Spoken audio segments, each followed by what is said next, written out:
Hello, everybody. We will start in just a moment. Once again, we'll get to movie reviews at some point. I keep wanting to do them. It's just that stuff keeps happening between half of Canada burning down.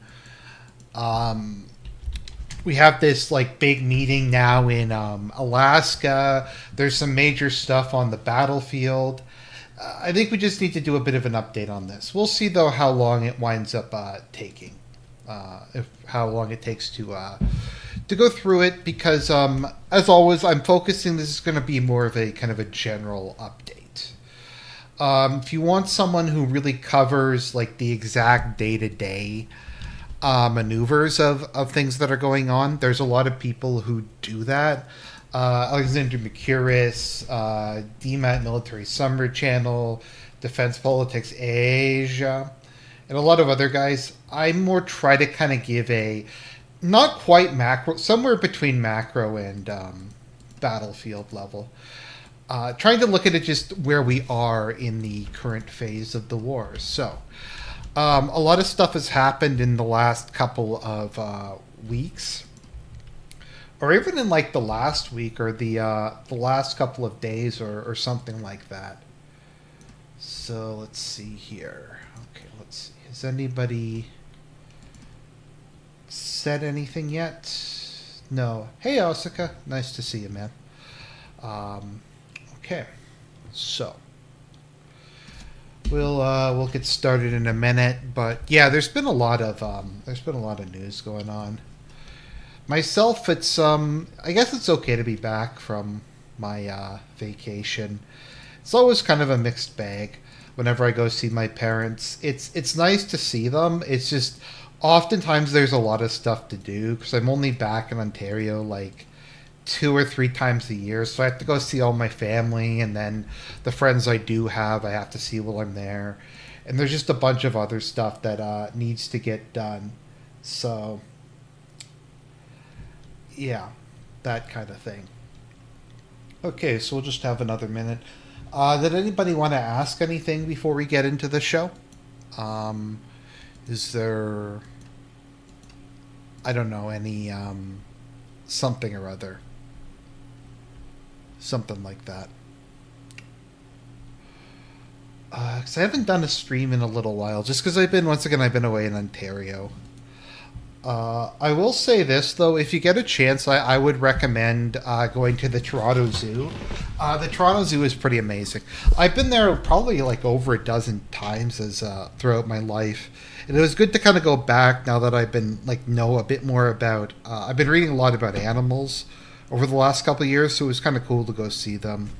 Obviously, the best thing was probably the white lions. Let me see if I can bring that up.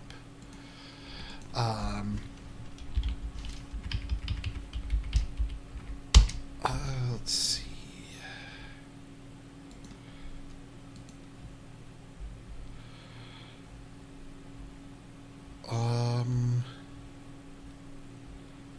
Yeah.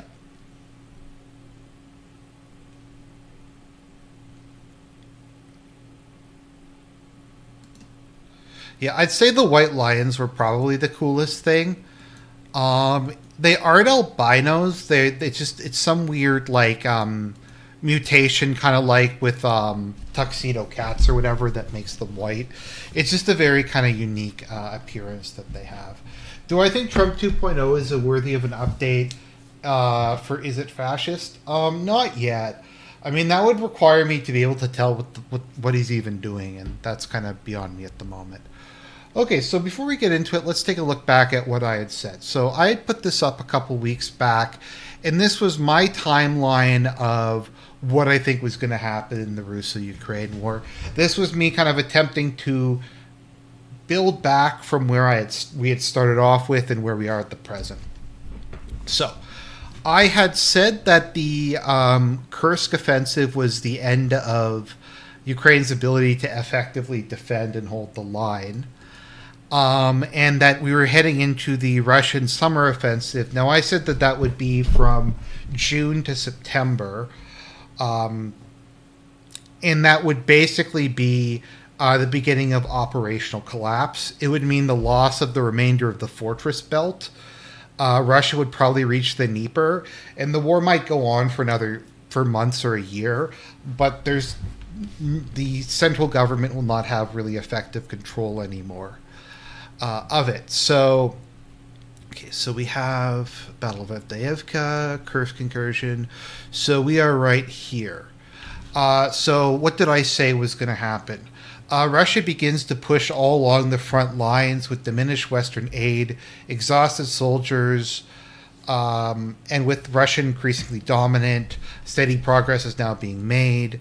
There's still limited ability to coordinate at a national level, but the ability to maintain logistics change decreases by the day. So I compared this to the 100 Days Offensive in World War I, the Spring Offensive in Vietnam, the War of the Sixth Coalition, wherein it's pretty much in a death spiral at this point in time, but it's still probably going to drag on for a while longer, at least organized resistance. So what am I referring to? Let's see if Live UA has been updating it. So Russia has more or less just been hitting, especially if we just look at it, more or less everywhere along the front lines. So we talked about this a bit in the past. The Russian way of war is something called deep battle. And the idea behind deep battle is you hit along the entirety of the front line at once. So you just hit basically everywhere. And you have substantial mobile forces in reserve, the goal of which is to... Okay, so yeah, maps. The goal is to... okay, let's see here. Konstantin, could you send me that link to that in Discord? Yeah, do you have to pay for the Weeb Union one, though? I didn't think that those were, like, free.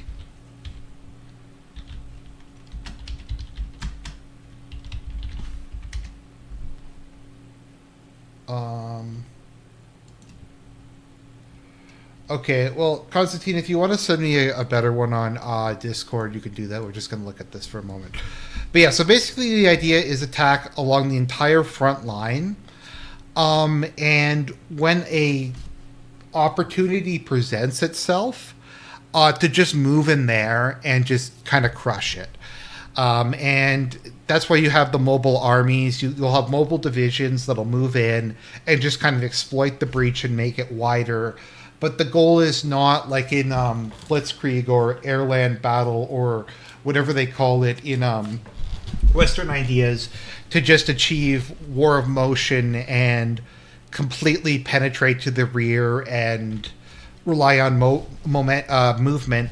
It's more designed to break a hole in the line and then stream through large numbers of reserves or even a reserve army. Okay, let's see here.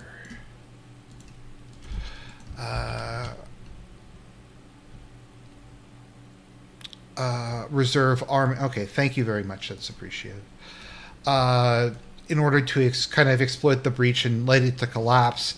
My understanding is that's what happened during Operation Bagration. That's what happened during the Brusilov offensive in World War I. Once again, thank you, Konstantin. This is a much better map. So, yeah, so Russia's pushing all along. Something we're seeing a lot more, pretty much everywhere along the front, is that there's salience forming. It appears that, I'm not sure if this is because there's less with... the Ukrainians just have fewer drones at the moment, or they just have lost most of their mobile capacity. But it's increasingly looking like Russia's moving back towards a war of motion. And we've had some pretty big pushes in the last couple of days or even the last couple of hours. So, yeah, as you can see here, there's just kind of salience forming all over the front. Pretty much everywhere we have cases of Russian spearheads surging forward and encircling pockets of Ukrainian soldiers. And like I said, because I think we're in early operational collapse, Ukraine can't really do much about this. Like, they can't really redeploy troops in an effective way. Their supply chains are kind of terrible. They're basically in a state where they either have to kind of stand and die, and die they do because they don't have the numbers or the supplies, or they can kind of try to run away. But at this point in time, they have such a lack of basically everything. It's just kind of hard for them to go away, to get out. Now, in a city section, in an urban setting, this doesn't matter as much because urban warfare is just brutal by nature, and it always just takes a long time. And the nature of all the fortified buildings, particularly in the former Soviet Union,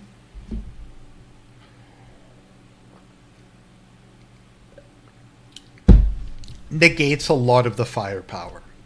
Like, it's always brutal to do an urban combat, regardless of how much of an advantage you have. So if we look at Pulcar Bakarosk, it is looking really bad. Let's see here. If I recall, there is the one major highway still going in is the E50. And I believe that the Russians have basically. So the Russians have something, I forget if they call it operational encirclement or fire encirclement, where they basically got within reach of all of the supply routes with their short-range guns, even if they aren't able to directly occupy it. So yeah, so they basically have cut off this section of the highway, and this section is either cut off in terms of just being able to shoot anything that goes through it, or is about to be. So we have this whole area. My understanding is there's quite a few soldiers who are dug in there. And I don't know, once this closes, I don't really know what they're supposed to do. It'll just be complete encirclement. Once again, they don't really have the mobile units. They don't really have the mobile units anymore to be able to kind of break out and just get away from the situation.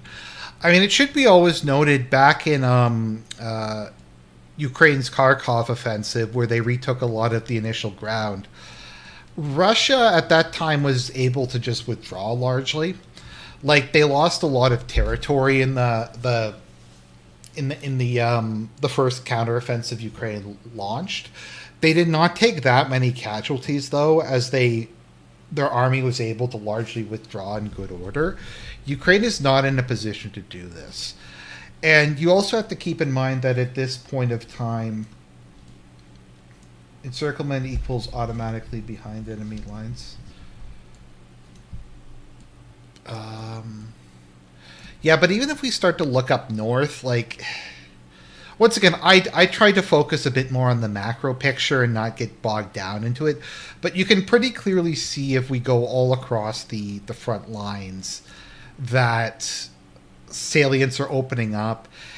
And Ukraine isn't really in the position to be able to punish them for these spearheads. The problem with armored spearheads is they can be very vulnerable, and it's very easy to cut the supply lines.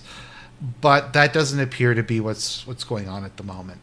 Now, there is an idea that we were going to form the Zelensky line. I'm not sure if the Zelensky line is on this. But the idea was, after Prokhorovsk fell, they were going to pull back and build a big, line of layered defenses similar to the Surovikin line that Russia had built, and that defeated the Ukrainian spring, summer, fall offensive, and try to hold it out. Now, that did not happen for a number of reasons. Corruption, them lacking the money, equipment, cement. And even if they were able to build this stuff, there's not enough men to man it. So my understanding is that Russia in some areas, I believe it's here maybe, has already bypassed where the line was supposed to go up, and it's just kind of heading in. So the only fortress city I think Ukraine has left is Pokarovsk. So part of why this whole thing has taken so long is Ukraine fortified a whole bunch of major cities in Donbass since 2014, and they've just basically we're building them up for like 8 years or so. So it's places like Bakhmut, Chasiv Yar, Atayevka, Pulcar, and a number of others had almost like a decade of fortifications done, plus the fact that the cities are naturally easy to fortify. So that's partially why things have just been going so slow, because it's just kind of brutal urban combat, and it just takes a long time, and it doesn't look very impressive on a map. But once again, like Stalingrad wouldn't look very impressive on a map. It's just kind of the nature of urban combat. Now, I'm still not really sure what's happening in the north at the moment. I haven't heard, Constantine, are they doing a major push in the north, or is it entirely focused in the south? Because, I mean, if you look at it, they are starting to make breakthroughs. But my understanding is after Pulcar falls, there really isn't any more major fortress cities between the Russians and the Dnieper. There's other cities, obviously, but I mean, even if we just look at it, like, I don't really see too many. A lot of this just kind of looks like open ground to me.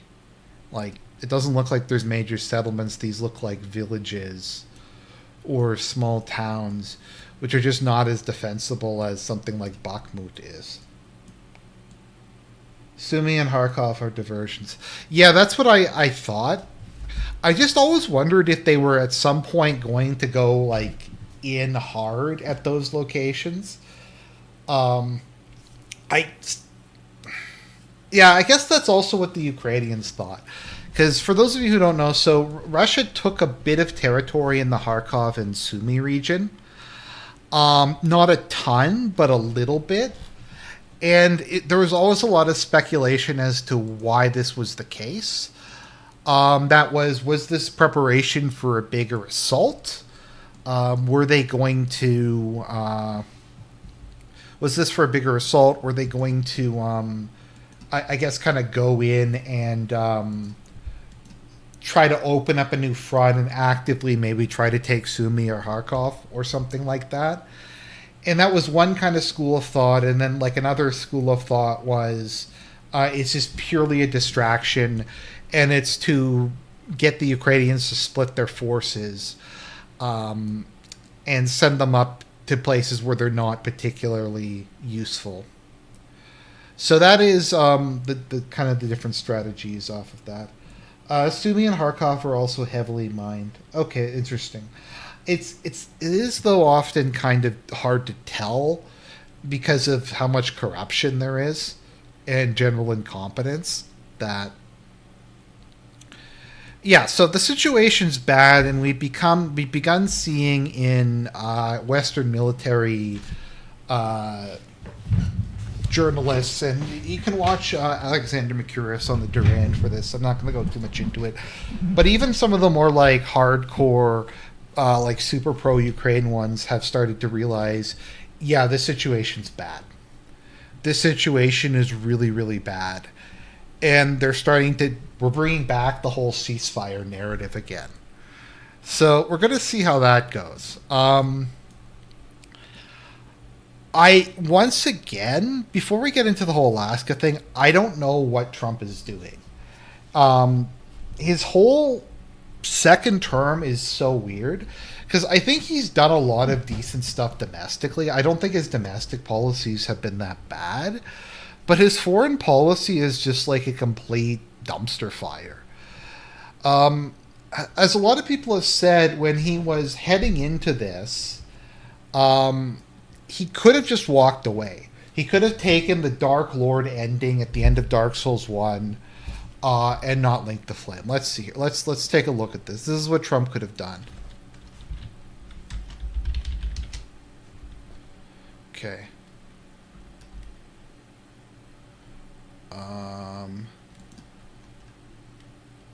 This is what Trump could have done.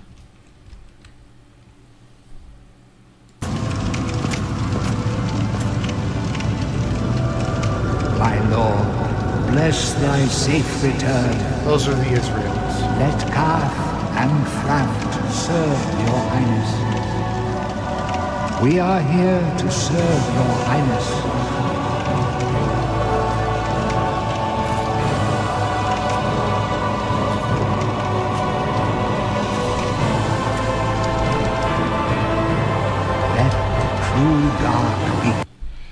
Okay, so this is what Trump decided to do. He decided to go with this ending instead of the walk away ending.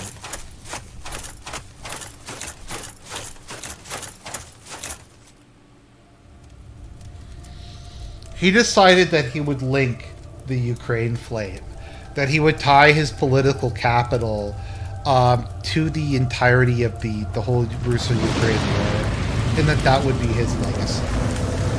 That he would just burn through all his political capital in order to sustain this. So he opted to do that, and this is kind of a visual metaphor for his presidency. To some degree.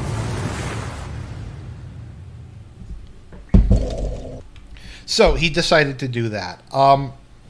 But Trump has not really had a coherent plan for how he was going to deal with this.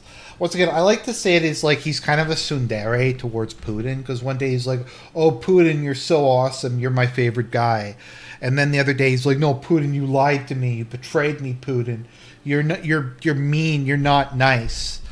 And he just kind of goes like back and forth on this on an almost daily basis. And I don't need to go through this all again because I've talked about this numerous times. But you have the whole like psychosis on Truth Social where he'll like announce, him or Rubio or someone will announce something one day, and then the next day he'll go on Truth Social and just say something completely different and unhinged, and then he'll go back on that again. Like, I think today we had the sanctions, the tariffs on China paused again.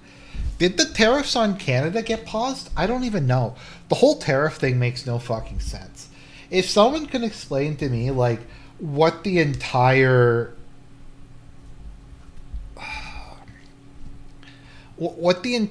like Liberation Day tariff thing is, I would appreciate that, because I've done multiple videos on it. I still don't know what the whole tariff thing is about. I've said this a number of different times. Yeah, Blue Team, I would agree with you that I do think that I think Rubio has been a very competent Secretary of State. I think Rubio's done a good job, to be honest. Regardless of how you feel about him politically, I think in terms of like issuing guarded, cautious statements, trying to be professional, and trying to kind of do his job, I think he's been very competent, especially compared to Blinken. Rubio is, if nothing else, somebody who you can influence, and he's adopted a lot of like the I don't know what you want to call it, like anti-globalist MAGA talking points. So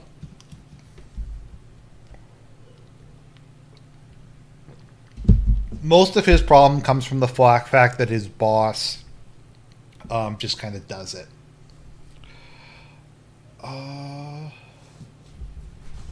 Okay, Rubio is like Silvio from Sopranos. Really talented at being number two. Yeah, I'd agree. He's competent. He's a competent guy, at least in his current role. But my point is, sorry, getting back to Liberation Day. So, for those of you who don't recall, way back, what was it, like 2 months ago, Trump announced like Liberation Day, like America was going to pull back from all of the bad deals they had made, that they were going to make amazing deals. There was going to be tariffs. There was going to be all this stuff. And they came out with this big list of the tariff rates on different countries, and it made no sense. And they like, people were trying to reverse engineer it and someone figured out like they just shoved some numbers into Chat GBT or something, and that gave them the tariff rates. And then some of the tariffs got paused, and then some of them got resumed, and some of them are like raised or lowered depending on how Trump feels on a specific day. I don't know if any of them have even gone into effect. It's very hard to keep any kind of track on the whole thing, just because it's so random, and it's so in such a state of constant flux, I guess you could say. It's in a state of flux.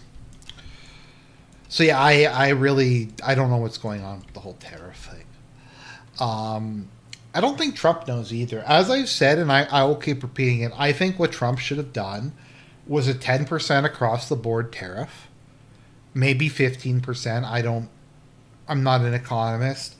And then specific tariffs on key industries like steel, cars, maybe, things like that. Things that he wanted to rebuild in the United States. And I think that would have made sense. Instead, we got whatever the fuck is going on. Let me even see. Are Trump's tariffs in effect on Canada?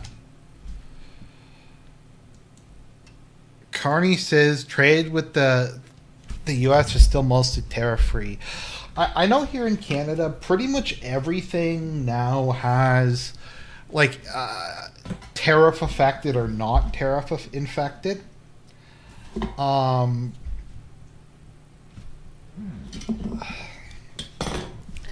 It has sorry, I just completely lost my train of thought there. Like, if you go into a store, it will now, everything will say made in Canada or something like that, or at least not made in the United States. When I was buying groceries the other day, a lot of the stuff will either be marked tariffed or not tariffed. And they just started to do all this like economic nationalism and stuff like that. So I don't really know what's going on. We had the deal with, and I covered this a couple days ago, the whole deal with Korea and Europe, where they pledged to buy more energy products than the U.S. produces. Like, they pledged to buy more energy than the U.S. actually physically can deliver in that amount of time. So, and then they had this terrible deal where it's like the U.S. had tariffs on them, but they didn't have tariffs on the U.S. and just a whole bunch of crazy stuff. And then they were going to invest hundreds of billions of dollars that don't exist in America. I don't know. And so I don't really know what's going on with Canada either. Part of the issue is this thing has been it's not really been used for an economic purpose. Trump has started to use it as like a political tool. So like he's mad at Brazil over Bolsonaro. So yeah. Actually, let me see here. Let me see if I can bring this up. Okay, Superstore.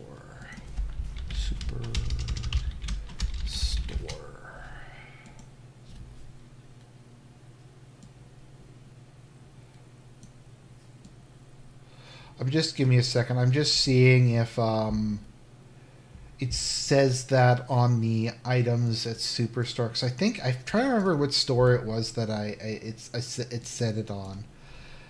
Or maybe they've changed that now. Oh, okay, yeah. Okay, here we go.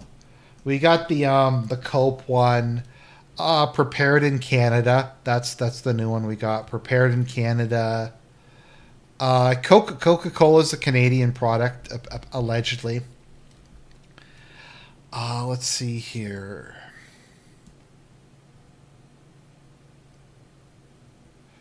The maple syrup is only prepared in Canada and the milk is only prepared in Canada. Does that mean that it's like someplace out? Um, I don't know. Let's see here. Maybe they took it off because they used to, for a while, they had the tariffed item thing up. Maybe they just don't have it up anymore. Maybe that just got too boring. But yeah, no one knows what the fuck's even going on. And so, amidst the tariff mess, amidst the military mess, amidst everything else, Trump has a plan. What he's decided is we're going to have a meeting with Putin in Alaska, like something from Fallout, that Putin is going to come over. I think that's like literally in 2 or 3 days or something like that.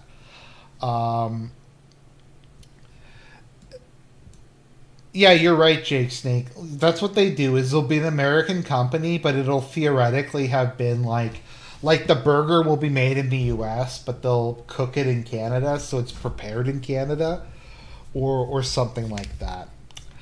But yeah, so they're going to have this meeting in Alaska, which a lot of people are trying to put a lot of symbolic emphasis on, because Alaska obviously was a Russian territory that the U.S. bought from it.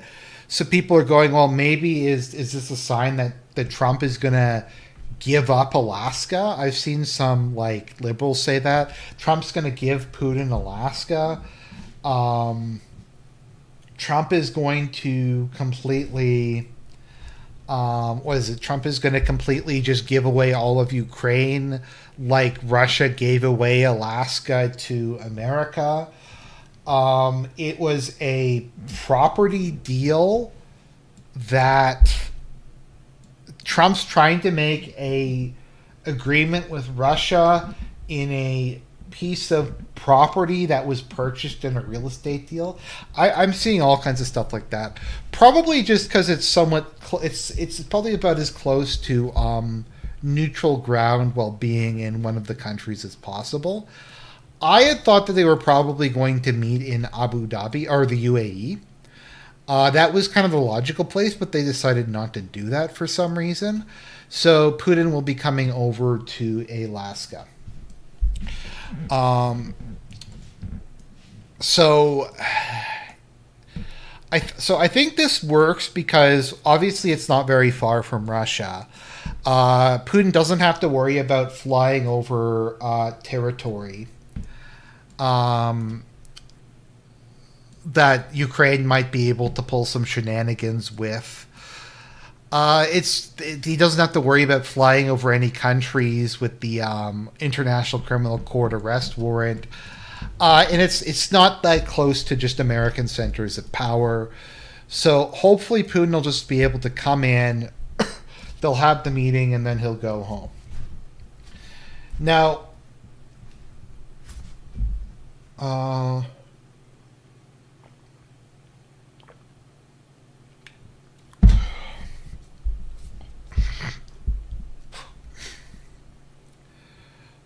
let's see here. So I think that's why they're having it there. There's obviously the symbolic value that it was once Russian territory, but because it's basically in between the two countries and it's far from either center of power, I guess it kind of resembles neutral ground as much as just about anything. Now, as for this meeting, no one really knows what it's even about. Trump was just like, I want to have a meeting, and Putin's like, well, what do you want to have a meeting about? He's like, look, we got to have a meeting.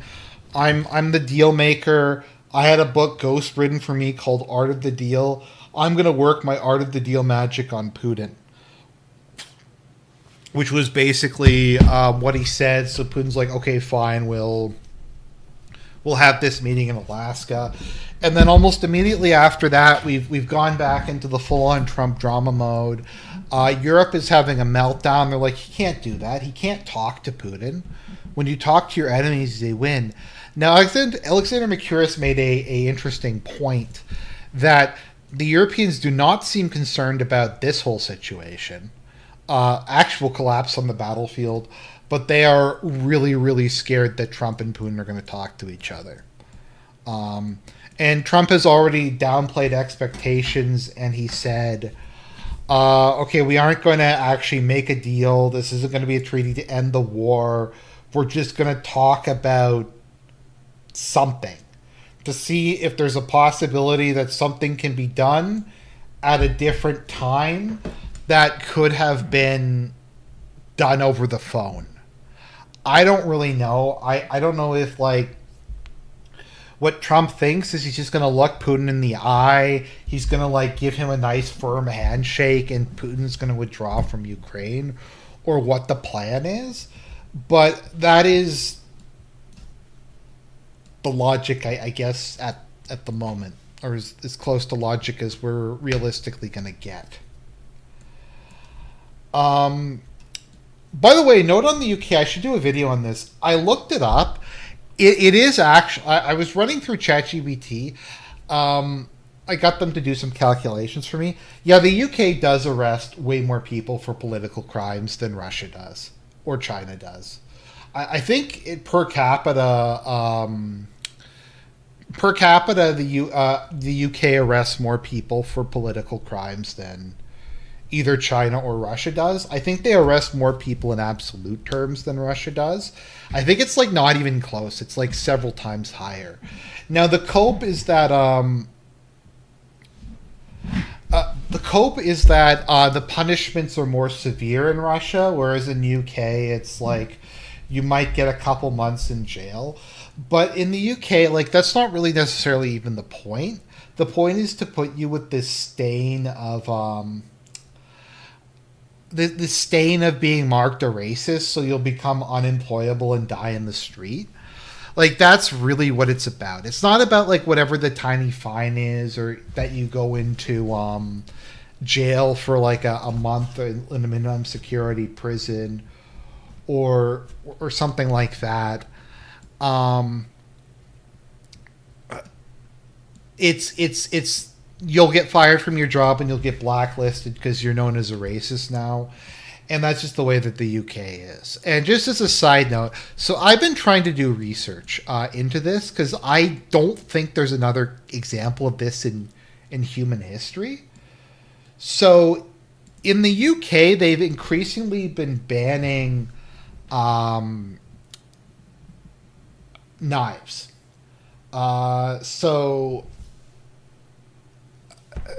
Like kitchen knives, like all kinds of different stuff. Sorry,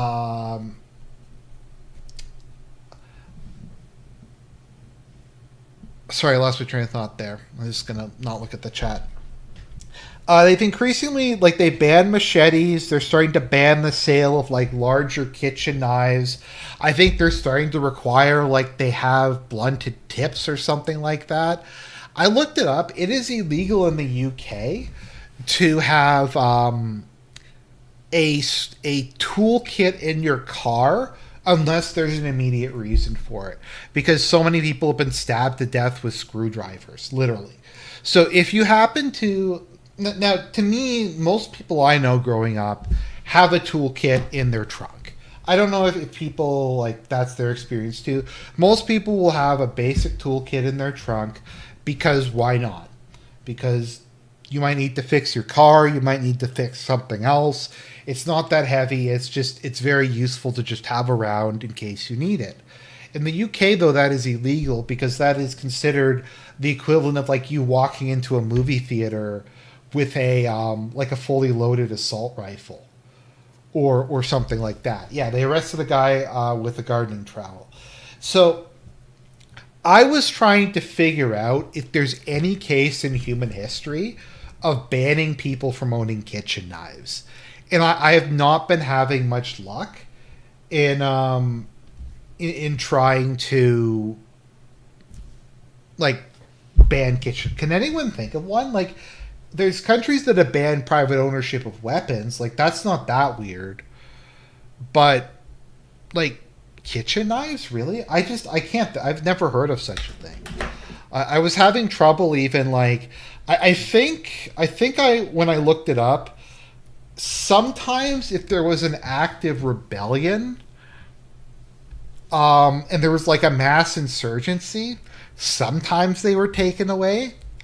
but it was like under extremely like immense civil unrest, or like where there was a rebel factions. I don't really think that I don't think there's an example of it being done in peacetime. And I get it, maybe if you're occupying an unfriendly territory and you want people to have no weapons whatsoever. But in like a domestic peacetime setting, I can't think of a single example of banning people from owning screwdrivers and owning kitchen knives. Like, I think they card you for getting a broom handle in the UK. That's like one I've heard too.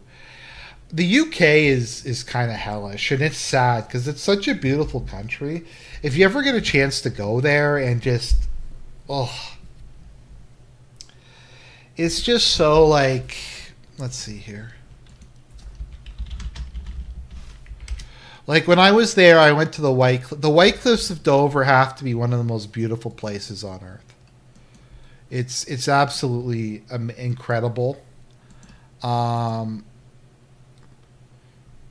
It's just these giant white cliffs of chalk, and you can look out over the English Channel, and it's just gorgeous. And you just have stuff like that. You have the Tower of London,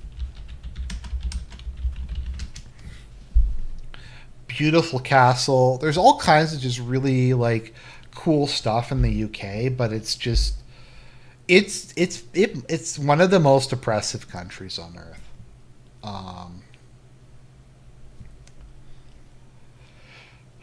You know where I say this? Sorry, we're getting completely off topic.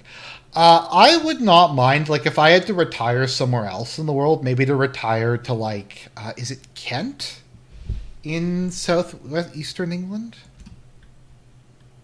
Southwestern England, I mean.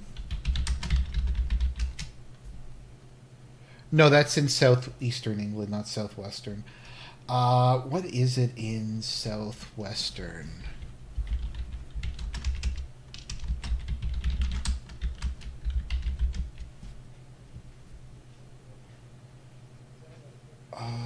Bristol. Cornwall, that's what I was thinking of. Cornwall. Yeah, I wouldn't mind retiring to Cornwall. That would be cool. Just I don't know. Southern New England just is beautiful. Once again, the my blood longs for the motherland. It is something I always find funny whenever like, because some people, like on the Canada video I did, I said they're like, well, why don't you go back to Europe? And I'm like, okay, can Europe be for Europeans? No. So it's like, I don't really get it. I mean, if the deal was I could leave Canada and the UK or Germany would be for the British or German people and them alone, yeah, I'd go back to Europe. That would be a great deal. I don't know why I wouldn't take that deal, but anyways, yeah. I also think British food is underrated. I like British food. Anyways, where was I? Yeah, so they're having this meeting. I don't think that much is going to come out of it with regards to Ukraine. We already have all this like gay ops shit going on. Zelensky was going to try to crash it. Some people think that that's the reason they didn't have it in the UAE, because Zelensky was going to show up and try to derail the entire meeting, and so they're having it like an area where it would be really awkward if he just showed up in. So we've heard like that he's going to maybe join like teleconference. Like he's gonna, I don't know, they're gonna have like him, Trump, and Zelensky are gonna have a meeting, and like Zelensky's gonna beam himself in. I heard that they're gonna have this thing now where, what was it again? This thing where they're going to have like a digital meeting with NATO and Zelensky, like in the room right before Trump goes in to talk to Putin or whatever. So my hope personally is that they barely talk about Ukraine, because there's a lot of like more important things that needs to be done. I forget if there's still an arms control treaty left, or if what is it again? Or if the last one has expired. But keep in mind for the last let's see here. I am using OBS. Streamlabs desktop is what I use to do streaming. Nordic Warrior. So I'd like them if they could just come to. I'm trying to remember, what is it? Is it New Start at the moment?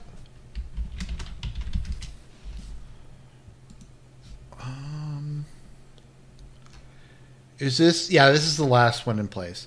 So we've had a series of different treaties, Start, Sword, etc., with the goal of reducing the number of strategic nuclear weapons. And these have been going on since the late Cold War, and I, generally speaking, am a big fan of them. I have over time kind of become anti-nuclear weapon. I just think that it's too dangerous. I think eventually somebody is going to screw up and they're going to start using them. And I'm worried that if somebody starts, it'll trigger everybody else and we'll have some sort of mess on our hands. So even if we have to have some nuclear weapons, I think the fewer the better.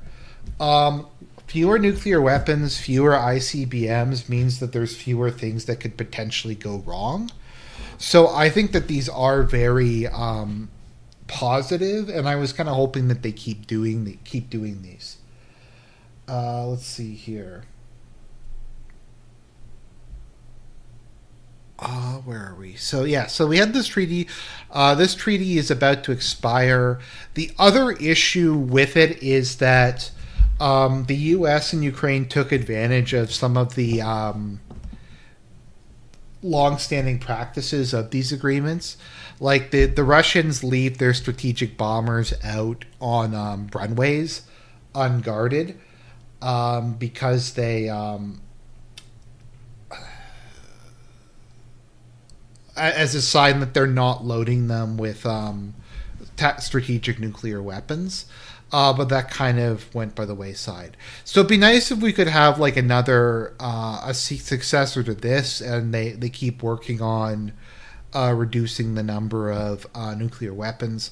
Once again, maybe I'm like a pussy on this, or like I'm weak or something. I just it's I talked to Serp about it, and he just said, "Look, Argent, they're eventually going to get used." I'm not explaining it very well, but he just basically said eventually they're going to get used one way or another. So the longer that if they exist, and the fewer people who have them, the fewer that there are, the better. The really scary thing is countries like Pakistan having them. Because like with the United States and Russia and France and Britain, they've had nuclear weapons for a long time. They understand how they work. They have pretty elaborate safeguards in place. There's like a general just cultural understanding. For the most part, these countries are fairly fairly stable. Pakistan is not stable. Pakistan is a basket case. I think that's also the fear of Iran getting a nuclear weapon. It's not very stable either. Ironically, North Korea having nuclear weapons, I don't think is really that big a deal because the Kims understand self-preservation, so you might not like them having them, but I really don't think that they'd actually use them. That they'd actually use them first, at least. Because I don't think that the Kims would risk their dynasty being overthrown. And if they preemptively used them, then the U.S. would bomb them to the Stone Age, and I think China would not do anything.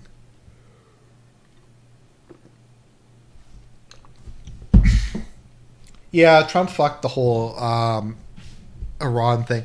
Like, the whole Iran thing was like one of the easiest political layups in history. Because you had this situation, so Iran is Iran is allied with Russia and China. Russia and China are both advocates of nuclear nonproliferation. Neither Russia nor China wanted Iran to get nuclear weapons. So the US had literally like a consensus among the great powers um, on the nuclear weapon question. And I think Putin was willing to work with him on it, but he just kind of screwed the pooch on that with the sneak attack. And it's just, anyways. So we have that to talk about. There's like trade to talk about. There's terrorism to talk about. There's I don't know. There's all kinds of other issues. Like not everything can be about Ukraine forever and ever.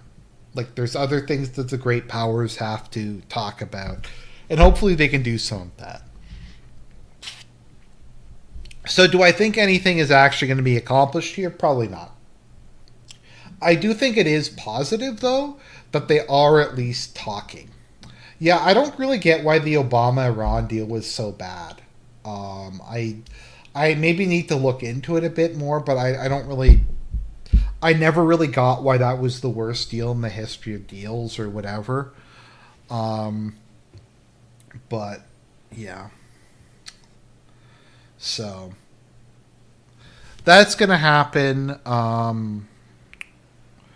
I don't have a lot of hope for it. I still am not even convinced that the meeting's going to take place. When is this meeting supposed to take place?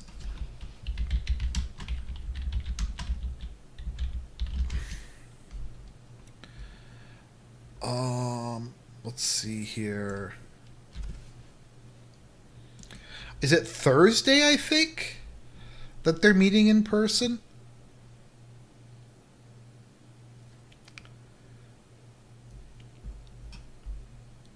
Thursday or Friday. I'm not sure how many days they're going to be there. Friday? Okay. Anyways, there. So I wanted to just do a little bit about Israel. So for those of you who haven't seen it, currently, Tucker Carlson did an interview with, I forget his name, but he did an interview with the former Special Forces operator in the United States who had served 25 years, been discharged, and then he volunteered with an organization. Well, he got hired by an organization as like a security contractor to go and distribute aid in Gaza. And the stories that this guy had were just insane. And he had video footage, like he had receipts out of a lot of it. Like apparently the IDF will have, I think he said that there is 4 aid distribution centers in Gaza, and 3 of them are in active combat zones. And he said like that the IDF will set up like tanks and machine guns and stuff like that, and will just shoot the Palestinians as they're like coming to get the aid. And the cope is that they're shooting over their heads or they're warning shots or they're whatever. But it's kind of like that thing in what's it called, South Park, where he just yells "I feel threatened" and then they start shooting them. So he said that was just very common. He said just the American contractors, even the aid workers, call the Palestinians zombies. He said that the IDF hated him because they're like, why are you feeding our enemies? You should be starving them. And it's pretty horrific, just the stuff he was going through. He was explaining that they like were not providing any water. Like they've been dumping some food, not much, but some. But there's been almost no water. Okay, let me just South Park.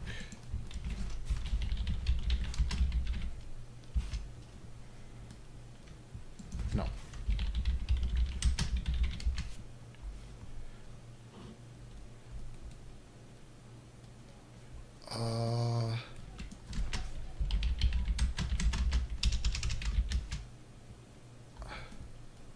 Here we go.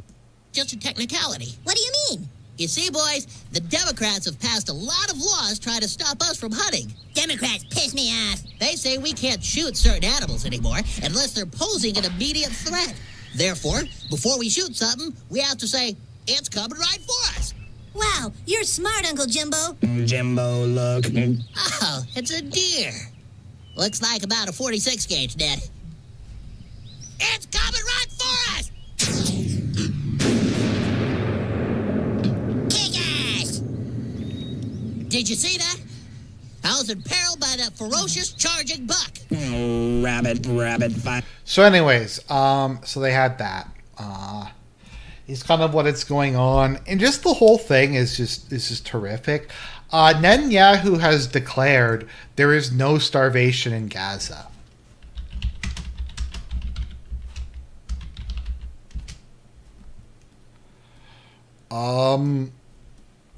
Netanyahu said no one in Gaza is starving. There's no starvation policy of starvation in Gaza, and there's no starvation at all. So I guess like he's complimenting Hamas. So Hamas is not causing starvation in Gaza. So no one's starving. The food situation is great. The food situation is going well.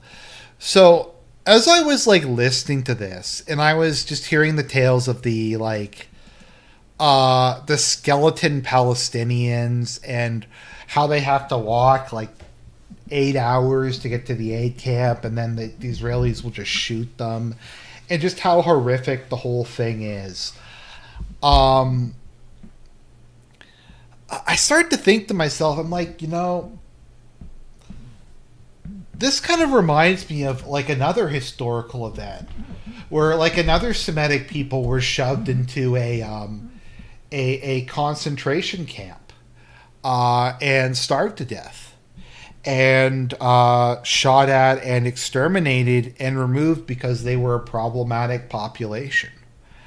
And the thing that I remember about that is that the people who took part in that were collectively held responsible. And I believe Netanyahu has stated this numerous times in the past. All the Germans were held responsible for the Holocaust. And this is a narrative we constantly get told, that even the ones who didn't vote for Hitler, even the ones who didn't know that the Holocaust was going on, they are equally guilty. That like literally everybody who in Germany who's guilty is guilty. All the like people in other countries are guilty of not intervening in the case of the Holocaust. Like Christians and like Europeans and their descendants are all collectively responsible for the Holocaust, and we all bear individual guilt as part of it. And this is something that's just kind of been continuing on to the present. So, I mean, if Netanyahu wants to go down this road, I mean, I guess he can, but I think we can say then, by his own logic, that the Jewish people are collectively responsible for starving the Palestinians. That the current man-made famine in Gaza is the collective responsibility of the Jewish people, or at least the Israeli people, because, I mean, that is the logic, isn't it? Like, in Canada, we talk about, like, when I was in school in Canada, I see people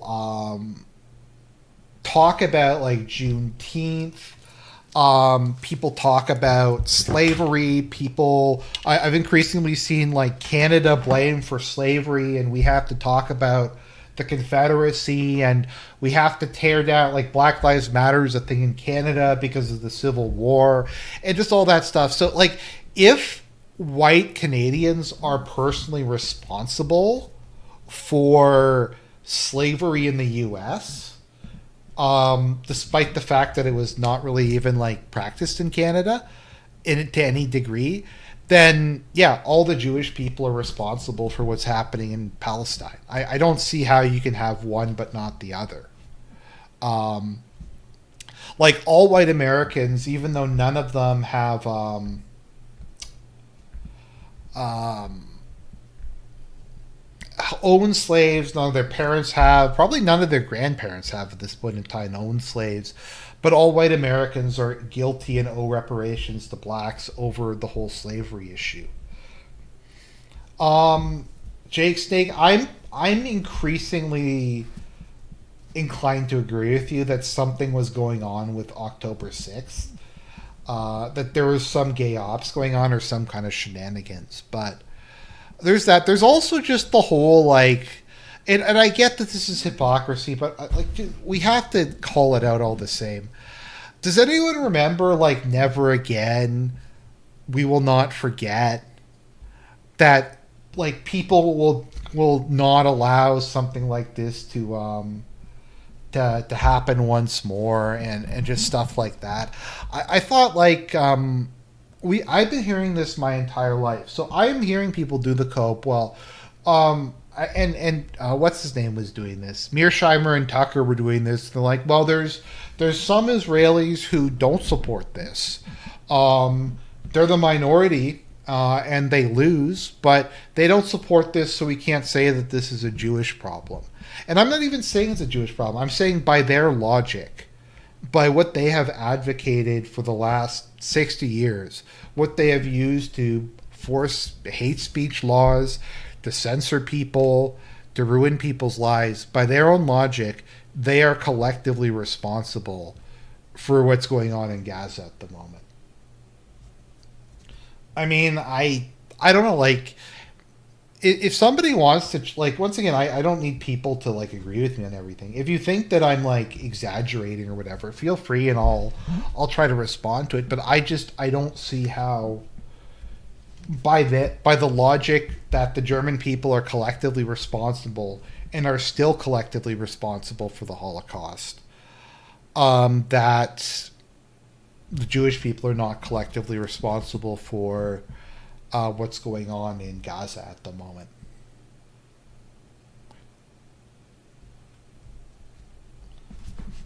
You're right. The IDF is the world's most moral army, and people, like, I occasionally will get these, like, might makes right tough guys, and they're like, yeah, well, morality is for pussies. We believe in law of the jungle.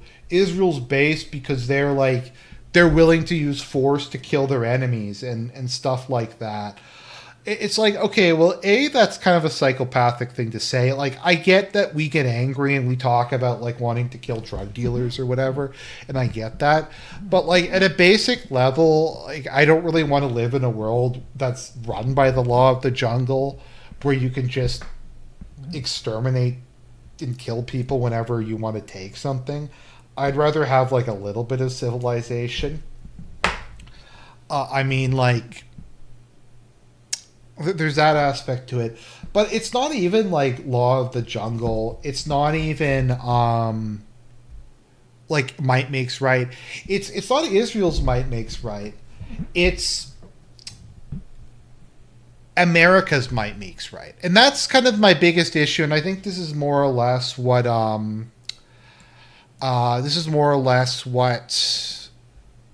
point Mearsheimer makes is, so under a normal international system, if Israel was doing the shit that it was doing, there would be consequences. Countries would not trade with them. Countries would politically isolate them. There'd be coalitions to try to, the stuff that they did against South Africa. People would be actively trying to subvert Israel, to do economic damage to it, and force changes from happening. That does not happen with Israel, except in a very limited degree, because the United States. Israel can do literally anything, and the U.S. will provide it with unconditional backing. So Israel can, like, if we just start to think about the stuff that they've done, like, in the last 6 months, I like how the issue of Israel using other countries' airspace without their consent is even a thing at this point in time. It's not even, like, really referenced that it's a massive violation of sovereignty for Israel to fly their, like, aircraft over Jordan or Syria or Saudi Arabia or whoever. But that's not really the case.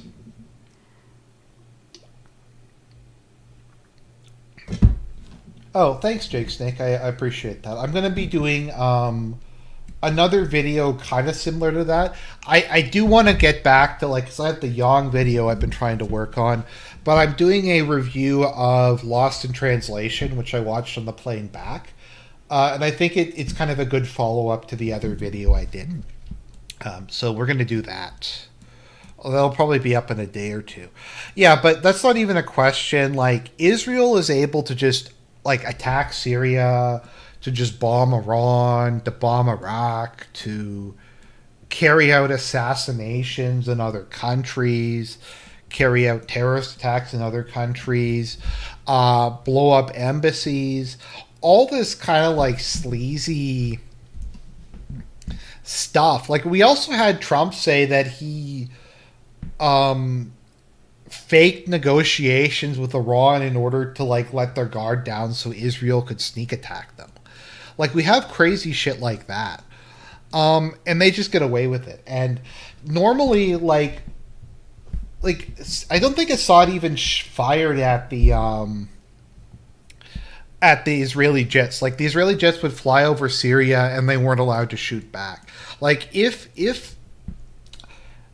Iran had managed to shoot down, like, a bunch of Israeli jets, America would have called them, like, an aggressive evil power. Like, they would have, and then there would have been, like, more consequences for Iran. But basically, like, countries aren't even allowed to not want to trade with Israel. Countries aren't even allowed to politically oppose Israel. Countries aren't even really allowed to criticize Israel. And if you do that, the U.S. will actively try to regime change you. Like even if it's very mild criticism, they will go ape shit. And they will immediately start denouncing you. They might try to regime change you. They'll impose economic sanctions. So, like, Israel is just... there are a few cases where Syria did fire back. Okay. Did they manage to down any planes? Because it just felt to me like they... Maybe they did. I just don't recall them doing it very often.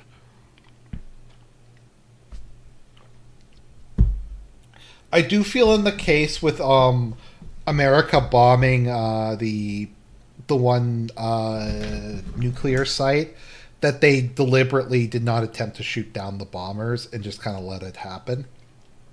Also, I'm starting to see people say that, like, the Iranian nuclear program was not destroyed, whereas Trump said it was destroyed. And wasn't that the big, like, narrative that the Moabs and the bunker busters were, like, this amazing American thing? I don't know. But yeah, so Israel can basically just do anything. It can threaten to use, it can implicitly have stuff like the Samson option. It can assassinate people in foreign countries with basically no diplomatic consequences because America will defend them. And I've said this, and this is a bit of an exaggeration. If Israel did decide to use chemical and biological weapons in Gaza to exterminate the Palestinians, would that really impact elite support in the U.S. for Israel? Like, if they just started using sarin nerve gas on the Palestinians, would that make American support for Israel significantly weaken? I don't think it would. Yeah, the U.S. government withholds money from fire departments if they, cities and stuff like that, if they would boycott Israel. You aren't, like, your natural property rights, your freedom of association does not apply in the case of Israel. You cannot choose not to trade with them. And it is interesting. And we see this even more so in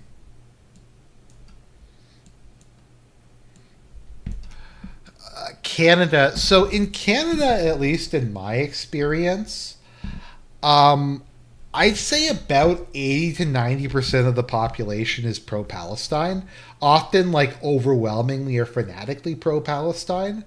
The elite, though, is almost entirely pro-Israel. Not quite to the same degree as the U.S., but it is like it's just compared to the U.S., where there is still quite a few people in America among the population who support Israel. In Canada, it's basically no one, other than some of the Jews and some of like the most boomer con members of the Conservative Party. But the elite overwhelmingly support Israel and will just sweep for it, basically regardless of what it does. Now, we're going to have them theoretically recognize Palestine. We'll see how that goes and whether that does anything. But I just know, like, in Manitoba, the first reaction the provincial government here had to October 6th was that they were going to implement more Holocaust awareness education.